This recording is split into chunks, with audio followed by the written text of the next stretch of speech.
নদিয়া জেলার কৃষ্ণনগরের আইসি অমলেন্দু বিশ্বাস এই হিন্দু কিনারে ডিএনএ টেস্ট করা দরকার আছে।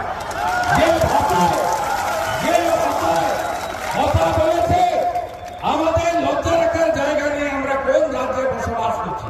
এগুলো কেন হচ্ছে জানেন তো? সরকার কেন এগুলো করছে? মুখ্যমন্ত্রী পিতৃপক্ষে কাঁচি নিয়ে দুর্গাপূজা উদ্বোধন করতে চান। মুখ্যমন্ত্রী ইচ্ছা করে ছাতা না ধরে মাথায় কাপড় লাগান এবং কাপড়ের পাশে কানটা খুলে দেন, যেন মাথায় বৃষ্টি পড়বে কানে পড়বে না। এইটা যে মুখ্যমন্ত্রী কমপ্লিট মেসেজ দিতে চান যে এত দুর্গাপূজা হয়, এত হিন্দু ছেলেমেয়েরা যুক্ত। আমি একটু গেলাম, কিন্তু আমি বাধ্য হয়ে গেলাম। আমি তোমাদের লোক, তোমরা আমায় ভুল বুঝো না। তোমাদের 35 ভাগ যেন আমি একদম পুরো মাত্রায় পাই, এটাই হলো উনার আসল কাজ। উনি চাকরি দেননি, শিক্ষিত হিন্দু